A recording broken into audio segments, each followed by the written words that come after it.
तो आज की इस वीडियो में हम ठीक करने वाले एक बल्ब को। ना इसमें वारंटी है ना गारंटी।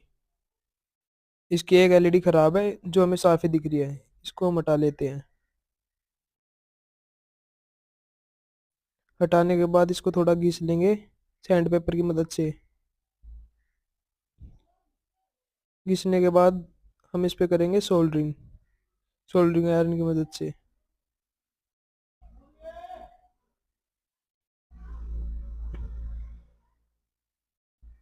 सोल्डरिंग अच्छे से होने के बाद